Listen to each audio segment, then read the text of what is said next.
Hi everyone, welcome back. So now we are going to talk about chapter 4, simultaneous equations. So before we start on the content, so let's talk about a little bit on the history of SPM about this chapter. So in paper 1, usually for this chapter, there will be no questions. But in paper 2, we have one question in question 1 almost every year. So this one most likely will happen again for the coming years. And how many marks are there? There are 5 marks to grab. Why I say 5 marks to grab? Because it's free. It's kind of easy, I mean. Okay. So you must learn this chapter, no matter you think you are like a very good student in math, or just like an average student, or you think it's a poor student. Why? It's like very easy to score, and you shouldn't make any careless mistake because it's a free marks. Okay. So next, before we start, let's talk a little bit about some basic stuff that we are gonna like apply here. Okay, first of all, you might need this one during the calculation because you are solving some kind of equations. Okay, so recall that in the previous chapters, ax squared plus bx plus c equals 0. What is this? Quadratic equations. Okay, so the simplest way to solve quadratic equations is maybe your calculator. Okay, so this one is the thing that you kind of like key into a calculator, then you get these answers. Like it can be in decimal form, it can be like integers, depends on the questions. So if the questions is something like something with a decimal and something and not a nice whole number, then probably you'll have to use this method. Because completing a square and also the other one, the factorization, it won't help you to solve questions that has not a nice number. Okay, so most likely you'll use this formula. So ABC, you just plug it in. 9b plus minus square root b squared minus 4ac divided by 2a. So that's the formula. Okay, what else? What is decimal places and significant figures? So there are different, right? We talked about it previously already, but just gonna do some recap here. Let's say for this number, 5.3476. So 3 decimal places, what is that? 3 decimal places. You want to have 3 behind, okay? So 1, 2, 3, you don't take directly this 7 here, but then this is 6, so you have to round up to 8. So that's 5.348. So that's 3 decimal places. It's definitely different from 3 significant figures. Why? Because 3 significant figures means that you have 3 numbers in your final answer here. So 1, 2, 3. Okay? So that's what it is here. Okay. Next, so this is 3 and 3, right?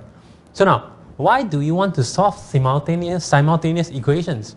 Right, so now there's one real life example here. Okay, so let's do it. So let's say this is a position, and that's my car. Okay, it's moving at this thing here, this equation, like 2t. It's with respect to time, right? A car moves like 5 km, like using like maybe 2 seconds. That's a bit ridiculous, maybe. Okay, so maybe like okay, so right next, this is your car, like an old car here. Okay, it's going for like 3 minus t km. Okay, so what does it mean? It means that, let's say now, at time t equals 0, your car is located at p equals to 3. Means you are there, okay? You are there. And how about me? I'm here.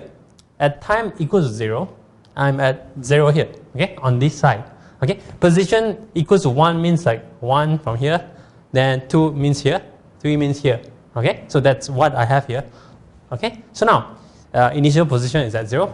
The initial position for this one is p equals to 3.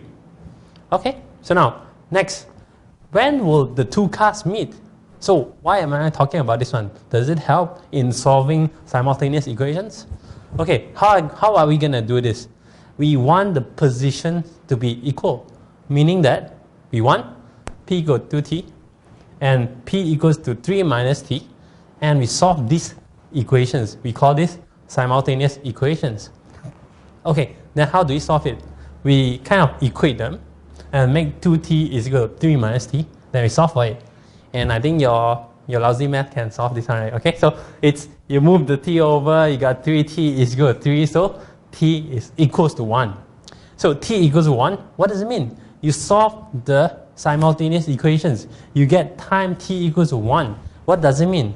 It means that they will meet after time is equals to 1. Okay, let's see. My car after 1 minute, okay, after 1 minute, it goes 2 km from the left. Okay, then your car after 1 minute, it goes to 3 minus 1. So it's 2 again. So they both meet here. They meet at time equals to 1. Where do we meet? We meet at the position where it's 2 km from the left. Okay, so this is just an example, a simple one, that how you can use simultaneous in the real life. Okay, just a very, very basic example here. Okay, next. Let's say example in math that you will be using for this SPM and something else. It's very, very important. Okay, let's say you are given this one. Okay, I know the graph here. This is y equal x, and that's y equal 2 minus x. Then now I want to know where does it intersect. Okay, where do they intersect? I don't know this point. I don't know this point, and maybe I don't even know this graph. Okay, but then even I do not know the graph, I will be able to solve this. Okay, and know what value they intersect at. Okay, so now how? Simultaneous equations, you write down which one? You write down y equal x, and it's also y equal 2 minus x. Okay, so now I equate them, then x is equal to 2 minus x. Okay, therefore, what do you mean? What do you have? This one, easy, right? Okay, very easy. 2x is equal to 2, hence x is equal to 1. If x equal 1, what does it mean? It means that they intersect at x equals to 1. That's simple. Okay, so that's it. It's that simple. So now we have a conclusion here. Answers of simultaneous equations are the intersection points, okay, of maybe two functions and so on. Okay, so that's about it for the introduction for this chapter.